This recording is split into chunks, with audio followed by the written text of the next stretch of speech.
Well. How are you today? I hope that you're having a good day. I hope that things are working out in a positive light for you. And I hope that you smile and you have a great start to your week because Monday is quickly approaching. It's actually right around the corner. So, my plan is to have a little chat with y'all. All right. So, let's talk about what I didn't think I would ever talk about, right? I never thought I would be having a conversation about the Pythagorean theorem, Kim Kardashian, and Joel Santana. But here we are. Here we are. So if you are new, welcome. I'm so glad to have you. If you've been here before, you've seen me a few times and you enjoy what we're doing, thank you so much. I appreciate that you show up and you are kind of engaging in our community. Even if you haven't quite gotten to subscribing and that sort of thing just yet, that's totally fine. When you're ready for me, I'll be here for you. That's all I'm saying. But let's get into this good stuff, right? So we had this whole thing happen where Juelz Santana is having a conversation on a podcast, which I can't believe, but just what happens when people have access to mics. I think my little mic was like $20. So can't knock anybody for trying, right? Uh, but Juelz is having a conversation and he makes the comment that reading is not essential. His voice on Also, G shit though, we gotta start teaching our kids though, just financial wealth and literacy and all that shit early, because by the time they get to ninth grade, they should be just learning how to start businesses These kids can't read, and how to. But they don't really need to learn how know how to read. Wait, stop. Wait, survive. I ain't gonna say that. I say that. I say that respectfully. I'm not saying that in a way to be literate, because you're not supposed to be illiterate, but you can. What's more important, reading or math? Math. Told you. Math. I think you could listen to a book on YouTube. You can still obtain the information. You don't have to know how to read. That's not reading and understanding. I believe common sense is better than everything. I'm a common sense nigga. I'd rather have zero book smarts and common sense, be able to read the room, be able to read life, be able to read people. I try to understand people, understand, you know what I'm saying? Like, nowadays, you can listen to a book. I just listen to the 48 Laws of Power, not to... You gotta read your contract, Els. You don't have to understand. You can listen to that, too. They got apps you can put it in and it'll read it to you. Are you crazy? Huh? It probably will. AI will now. That's what I'm saying. That's how freaky it is. You don't have to read. Shit can be told to you. It'll be so. I'm not saying that in a bad way. Like you don't need to know how to read. At a restaurant. Floyd Mayweather don't read that shit. At a restaurant. Like it's mad shit you gotta read. You saying that? You just gotta know what you like. You ain't gotta read the restaurant. You can just say, "What is this? A steak joint? I want steak, nigga. I want what y'all steak come with? What y'all got with the way?" Is more important than reading. And I'm sure that he thought that that was prophetic in its own right because he is a guy that has been dealing with the OZs and he has also been dealing with his contracts and his money. Now, I'm not sure if he's ever made the correlation between the ability to read a contract and getting suckered out of some money, but to each their own. To each their own.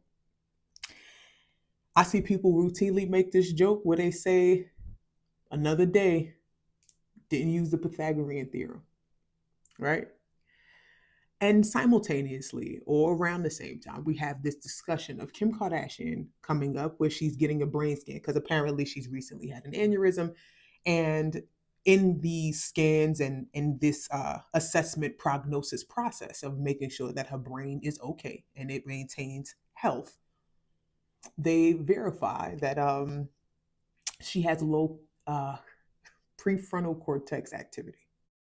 What are those holes? Yeah, I don't like that. So what the holes mean is low activity. Compared to this one, the front part of your brain is less active than it should be. With your frontal lobes as they work now, it would be harder to manage stress. And that's not good for you, especially as you're studying and you're getting ready to take the boards. That just can't be. It just can't. Not accepting. So here's what I will say. For one, do the Pythagorean theorem. It's very simple.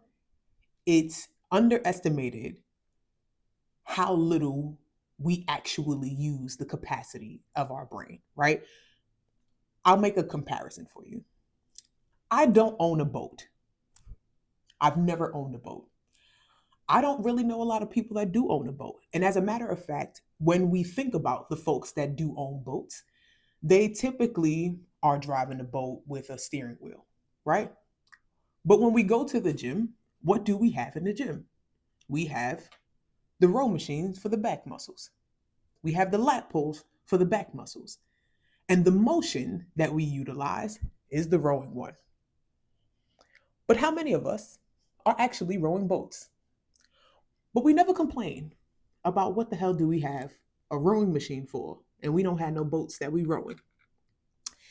And it's because that is how you can effectively train the strength of that muscle, right?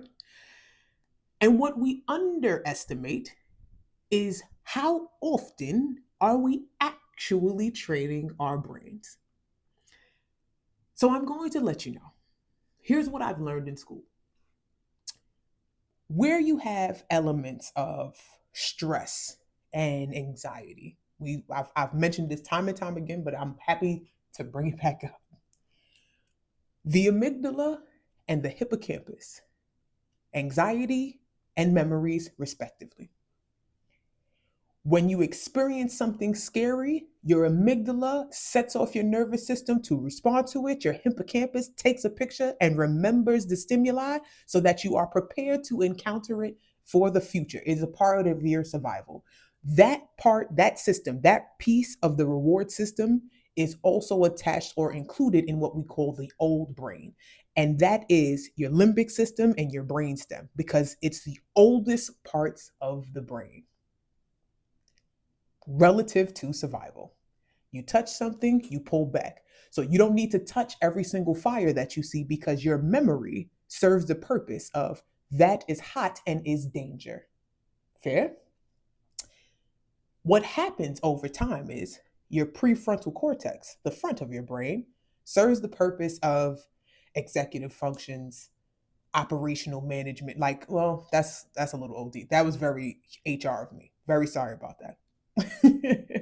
But prioritization, executive functioning, your basic keeping things organized, right? Like your logical space operates right in the front of the brain. And what happens is that the cortex, the frontal cortex, is responsible for the cognitive function, the cognitive appraisal of the things that are around you, right? So you know that you don't have to run for every boom sound that you hear, but your body will respond to the sound of the boom because your memory recognizes that the boom can be associated with danger. This is how this works. But your cognitive brain, your prefrontal cortex, does the job of looking, assessing, and saying that there is no danger or there is danger. So essentially, think of it kind of like a seesaw, right? When you have the stimuli, this part goes up. The back of the brain is triggered. Your memories is trying to figure out what that is. And your amygdala is setting off your body to say, like, do you need to run? Do you need to fight? Do you need to hide? The front of the brain kicks in and brings that heightened experience back down by saying there's no danger. You'll just calm down. And I think that we have equated stress, which is the overfunctioning of our amygdala and hippocampus, with our cognitive capacity. We have taken things like going to work and having a new problem inside of our repetitive or monotonous schedules, and we are equating that to cognitive capacity. This is why you have somebody like Kim Kardashian say, get off your lazy butts and go to work and do something, because she believes that because she is stressed, that she is cognitively apt, right? This is how come she believed in her capacity to go ahead and be a lawyer and take the bar exam, because she equated her success and her branding with a cognitive capacity, which is not actually the same thing. And once I heard that she was actually using ChatGPT to interpret law and write her papers and stuff, I was like, oh, nah, she don't use that frontal cortex at all. At all. But I get it. Most of us have embraced this ideal that cognitive function can be done easily, or it can be done through the likes of our computers. And we have access and it's helpful in that sort of thing. But we also recognize that misinformation, runs rampant because people activate things like fear and desires and that sort of thing to make you emotionally attached to something more than you are logically attached to it. Things will be frustrating or create anger, and you become emotionally attached to it. You're not cognitively attached to it. But that is a long story for another day. I guess what I'm saying to you is make sure that you are doing some sort of reading, get good sleep, um, do the math problem, because you are doing a disservice to your cognitive brain. The mark at which you have a second growth spurt is at 25. But a lot of us, when we finish high school, if you don't even go into college, let's say in a perfect world, you graduate high school. I graduated high school when I was 17. Typically, you graduate at 17, but it's fine if you graduate at 18. It's not a big deal. It's usually about when your birthday falls. Fine. You graduate 17, 18, you go on to college straight through. If you run that straight through, you should be finished with college by the time you are between 21 and 22 years old. Even if I push it a bit further and say that you finish at 23 years old, because you took 5 years instead, 24 years old, you still have 1 to 4 years of cognitive development that you probably didn't optimize, because between in your adolescent years up to 25, you have a secondary growth spurt that happens in your brain. The brain is developing more synaptic firing, more capacity, and if you don't use it, you lose it. So a lot of us cap out our education at about 17, 18 years old because we are chasing the relief of stress in things like finances. I'm not mad at you. I don't think that you're wrong for it. I think that you do yourself a disservice when you find methods in which you can earn and be secure financially, and you stop the utilization of your brain, because this is where we typically fall apart in our capacity to maintain our resources. Because our ability to prioritize and organize is a cognitive function. It's not an emotional one. But a lot of us don't learn that. It's like, why wouldn't they teach us about finances and so on and so forth? It kind of doesn't matter, because if you stop practicing your finances, you will lose the ability to be effective in managing said finances. A lot of people take for granted money management, bills, budgeting, job functions. All of these different things are cognitive abilities that you should constantly be sharpening and constantly developing, because just like the rest of your body, if you don't use it, you lose it, right? Heart health is optimized when you get up and you walk every day. This is why they encourage cardiovascular efforts. Like, get up and make sure that your heart is pumping pretty decently. At some point, go to the gym, strength train, because after 30 years old, you continue to lose muscle mass. What is it, 1% per year of muscle mass that you lose consistently? What do you think your brain is doing? You think your brain operates on something different? It doesn't. So if you're not working on it on purpose, you're probably losing it. So moral of the story is, you have people who have made a lot of money, and I'm saying this on purpose because Kim Kardashian is marked as a billionaire, if you will, right? I think she has a net worth of something like $2 or $3 billion. Yeah, low frontal cortex. That's a big deal. I'm not saying that she's not bright. I'm saying that she has the brain equivalent to a teenager, because teenagers have low frontal cortex activity because it's still developing. This is how come they tend to be impulsive. They tend to drink. They tend to do all of these crazy things. And it's like, yo, when I was a teenager, I was wilding. Yeah, that makes sense. Yeah. Your amygdala was running the show, 100%. You were trying to be cool. You were trying to fit in and all of these things. And I don't think that enough of us are having a conversation about how many of us actually get stuck at that point in our lives. And that is the version of brain that is carrying us through adulthood, because we think that things like the Pythagorean theorem was worthless. So, yeah, I know that the kids' homework is hard, but do it with them. Do it with them on purpose. Because, like any other workout, you're probably going to be a little bit sore. It's probably going to hurt, but it's okay. It's not a terrible thing. It's not a bad thing. Just like you leave the gym and you be sore. Yeah, that word problem gave you a headache. Do it. That's a good thing. You're building synapses. Do it. Do all the homework. Read the article. Don't just listen to it. Yes, sis, like, oh no, you could listen to ChatGPT, could give you a summary. Why are you not connecting the dots yourself?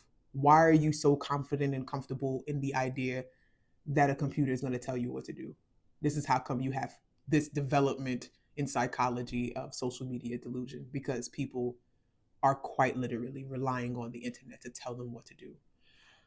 Yeah, that's something that you do as a teenager. So yeah, do the math problem and read the book.